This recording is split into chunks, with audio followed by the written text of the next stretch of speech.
and welcome to CNBC TV 18 special series, The Olympian Effort.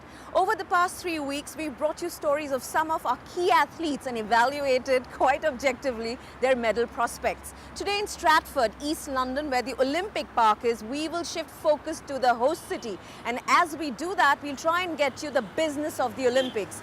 How much has it cost to host these games? Who's picking up the tab and what kind of economic impact will it have? Remember, London has played host twice before and beat Paris in 2005 to get this chance. Amongst other things, what clinched the deal for London was the promise of creating a legacy for the city, the country and the Olympic movement. But 7 years later and just days before the games, the city is not really bursting with Olympic cheer. The signage is discreet, the locals are not enthused, and the fact that it's been a long, wet summer hasn't helped either. The Games of the 30th Olympiad are awarded to the city of London. Cheering crowds celebrated when London won its Olympic bid in July 2005.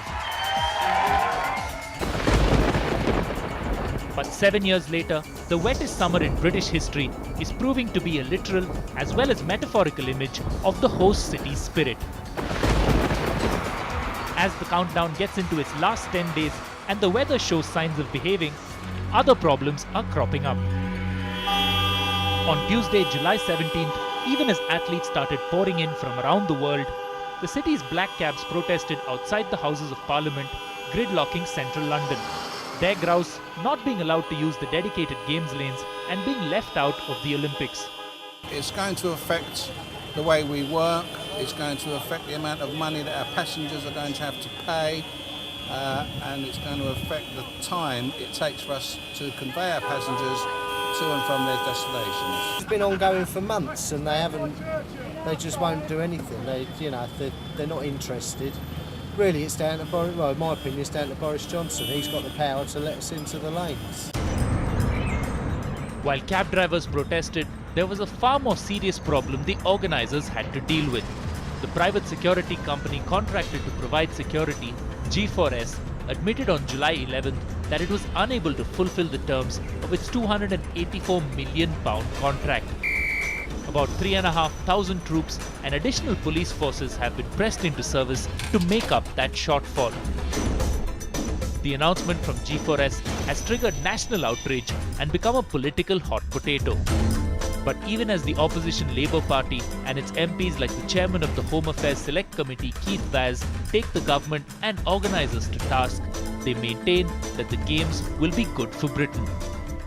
In 2012, do you think the Olympic Games are desirable for London, given the economic situation and scenario today? Absolutely. They're most desirable. They will be the most successful Games in history. I can remember people saying this about the Commonwealth Games in India, that it would not go well. And at the end of the day, it did. And that's because people are pulling together. And the army and the police need our thanks for what they have agreed to do. Is it fair to say that London is not really shouting out with joy about being Olympic city? Oh, that's very, very unfair. I think everybody's getting quite excited. I mean, I travelled down Park Lane. There's the IOC's headquarters at the Hilton. And there are all those acrobats in London when I landed back from Sun Valley yesterday. So I think people are getting quite excited about it. With close to 6.5 million tickets sold, London will be swarmed with sports fans eager to attend the Games. But while some Londoners are striking a cautious note,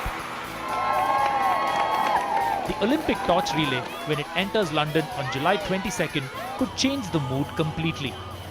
If you have a national survey, that shows that some 50% of the population are not behind the Games. But that reflects many factors. One factor is there's a feeling in the country outside London that London always gets everything. London gets the best jobs, most of the money, it's not suffering as much in the recession, it's getting the Olympics, it's not going round the country. There is also a small group of intellectuals and opinion formers who are quite hostile to the Games, who think the sport is a waste of time, there's too much attention paid to sport, that the government has spent far too much money, over 9 billion, probably going up, and that is not bringing any real benefit. But within London, there's quite a lot of enthusiasm for the Games. The people doing the organising have to make it sound like what they're doing is absolutely splendid, and I don't blame them for doing that. But they tend to look only at one side of the ledger. Yes, if you spend £9.5 billion, you're going to get some good things out of it. The question is, would you have got something better if you'd spent that £9.5 billion on something else, such as sort of marginal, less flashy improvements to the city's transport infrastructure, which frankly would be a lot more useful and you get more bang for your buck. London won its bid to host the 2012 Olympics largely on twin promises. First, to provide a significant sporting legacy for Britain and the world, and second, to ensure the economic regeneration in the lower Lear Valley area of East London. What was a mix of disused industrial lots and highly polluted water bodies has been transformed by the sprawling Olympic Park and the infrastructure to support it. There's a new shopping mall and improved transport links via the underground and light rail networks. The Olympic project will also provide close to 5,000 new homes for the area, including the 2,800 apartments that currently make up the Athletes' Village. Here was an opportunity to host the Games and at the same time regenerate 600 acres of essentially impoverished infrastructure in that part of London, create a new place for London, somewhere that people would want to come for the next 30 years, somewhere which is providing housing, is providing a major retail centre which has now been completed, providing sporting facilities, providing a 100-acre park, largest park in London for nearly 100 years. So a completely new place, a unique place in London, and the Olympics provided that opportunity. The UK's Office of National Statistics says 61,000 new jobs have been created in London alone over the past 3 months. Experts believe the Olympic-related activity has played a role in reducing national unemployment for the 4th successive month. While some surveys show that Britons are not yet excited about the Games and do not see economic benefits from hosting them, some residents in Olympic boroughs like Hackney are positive. Ninka Brett is volunteering with the cultural activities leading up to the Olympics and says that though she welcomes the Games, their short-term impact may have been overestimated. The anticipated benefit was that a lot of homeowners could cash in on renting out their houses and spare rooms to visitors. There was a lot of build-up by estate agents to say, use this as an opportunity to make a lot of money. That has not really become a reality. There's been a saturation of property, a lot of people wanting to do that and finding out that actually there isn't the demand. Tourists are not coming asking to rent out rooms. I am actually doing that. I'm having a volunteer coming from the north of England who's going to be staying in my flat for the duration of the game. So I will be making some money. But I organised this months ago, about sort of 6 months ago. But I think now, anyone trying to do it now will find they're not going to get that demand.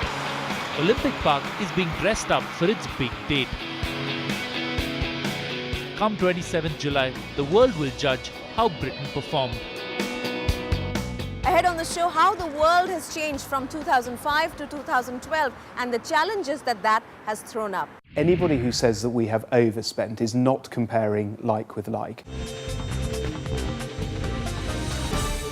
Welcome back to the Olympian Effort on CNBC TV 18. The Olympics will be held primarily in London and the Olympic Park will be the nerve centre. But other iconic venues like Wembley Stadium, Wimbledon and parts of Hyde Park will be used for a variety of sports from football to triathlon. While the new venues are ready on time, the funding in a time when the British economy has passed through a technical recession has been challenging, to say the least.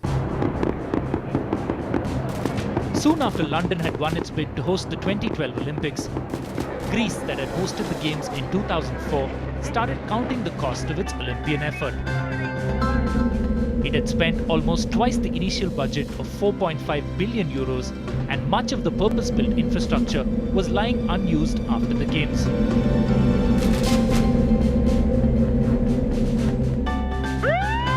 In December 2009, years of overspending on social benefits and other public sector undertakings caught up with the Greek government, which announced that its national debt had hit 300 billion euros, effectively triggering the Eurozone crisis. A reality that would have serious repercussions in Stratford, where the organisers of the London Olympics were racing to meet their deadlines. The financial crisis did have one major impact on us. That was the fact that the Olympic Village was originally going to be provided by the private sector and is simply lent to the Olympics. In the end, because of the financial crisis, the private sector could not finance the village. But we were able to finance the village ourselves from the contingency monies we had within our budget, and subsequently we've been able to recover those funds by selling the village. The initial budget for the 30th Summer Olympics, submitted with London's bid, was £2.5 billion. That was raised to £9.3 billion in 2007 to factor in provisions for taxation and the revised scale of the Olympic construction project. The increase of close to £6 billion, which was funded by the government exchequer, also included a contingency amount of close to £2 billion, which has helped the organisers overcome the economic challenges and still claim to have met their budgetary goals. We had a budget at the time of the bid that had no VAT, no security and no allowance for wider regeneration. That budget was recalibrated at the start of the construction process, the beginning of 2007.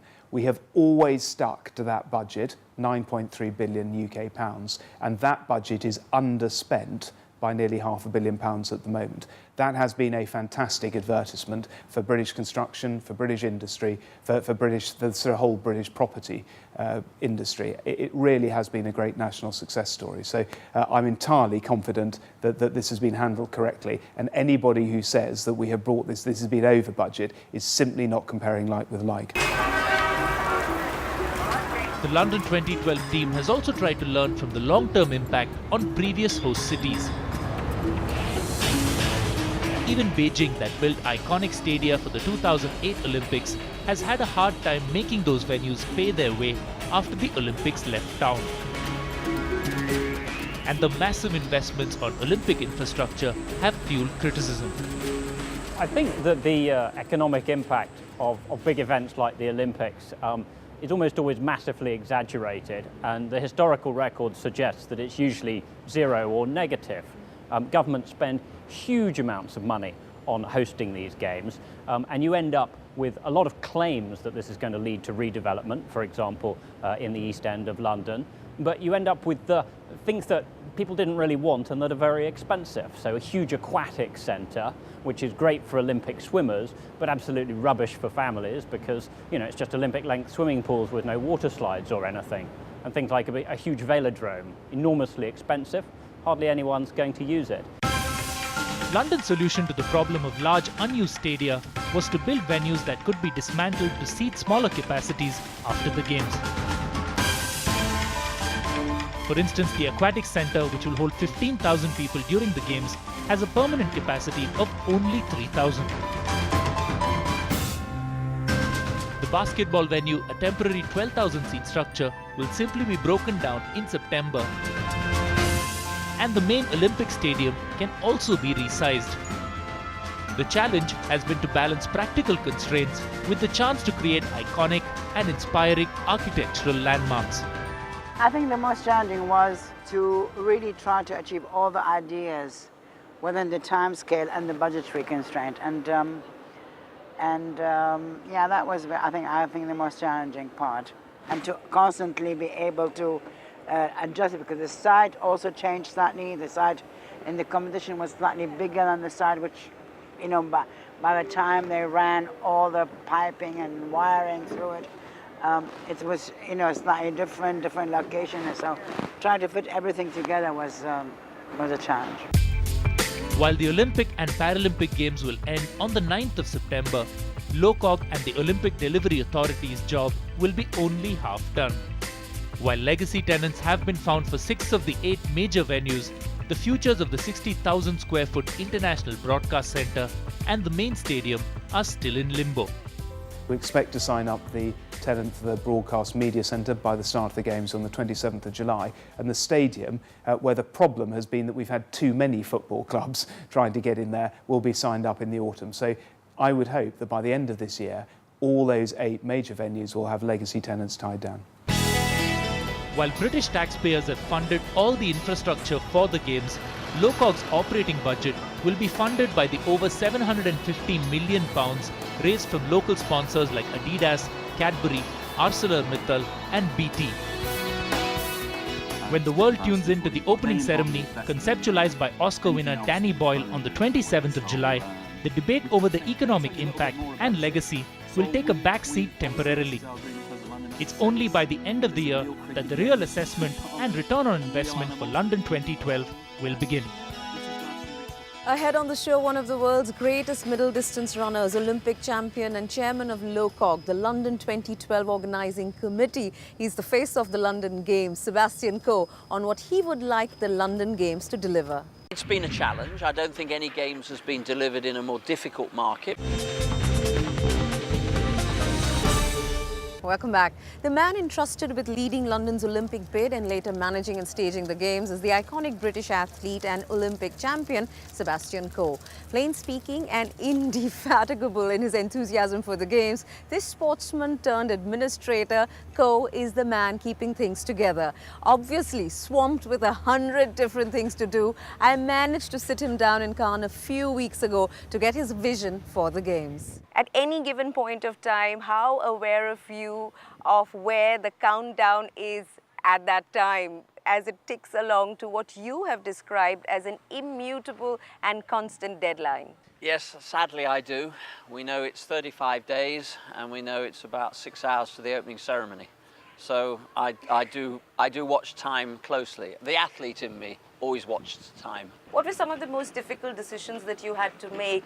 For instance, what I'm trying to get at is to understand where your energies and attentions would have to be focused. So for instance, would it be looking to see that athletes get, every infrastructure and facility you're for them? right to pick up on the athlete's end of this, because the athlete in me tells me that that's who I'm delivering the Games for. It is for the athletes.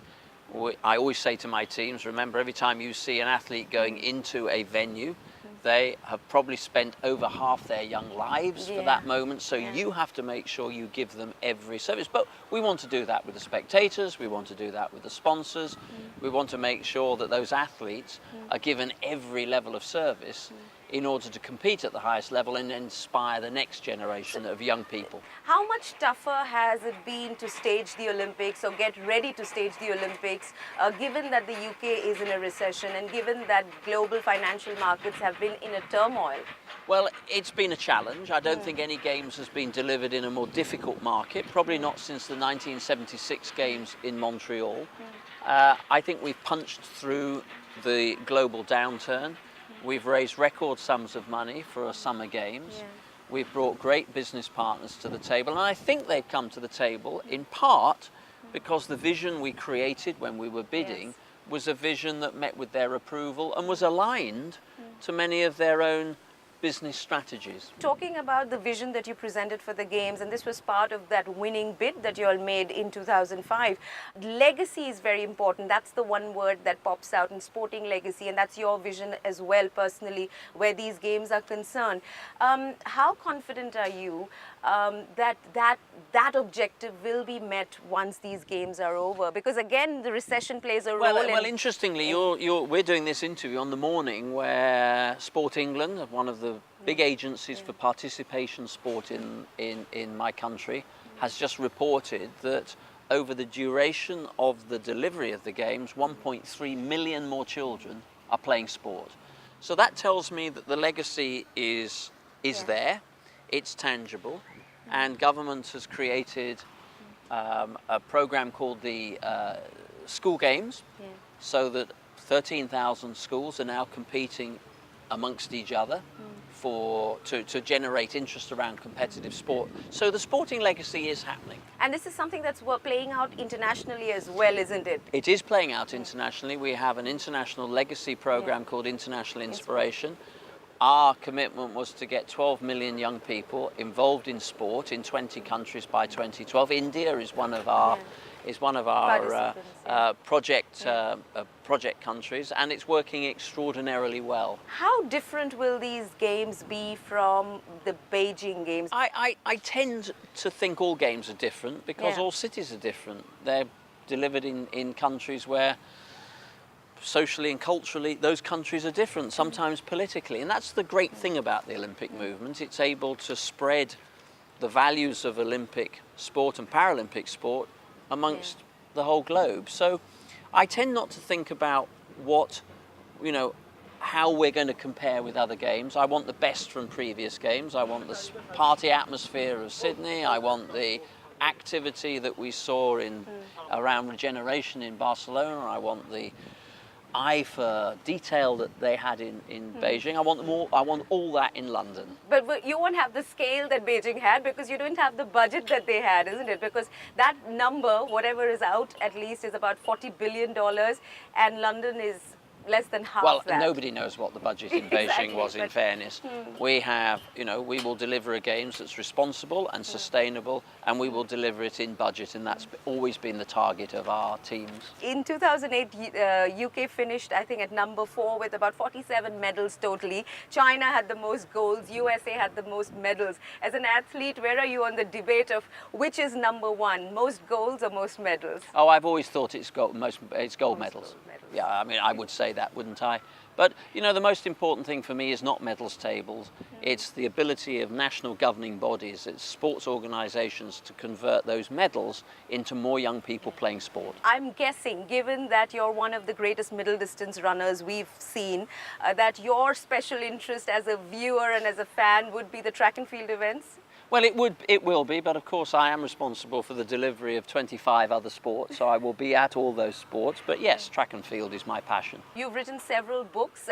Can I offer a suggestion that after these games, maybe you need to write a book called The Olympian Effort, which is not about winning a medal, but which is actually about staging the games, and there won't be any copyright infringement where we are concerned. You can use that title. I'm happy to sit and think about that idea. Thank you. Thank you, Sebastian. All the best. I hope you have a good games. Thank you very much indeed. Of course, the weather here quite different from the weather we had in Cannes when we recorded that interview with Sebastian Coe. The world will be watching to see how the sportsman fares on this track. Now, next week on the Olympian Effort, we're going to find out how the Olympics will impact brand Britain. So do tune in, same time.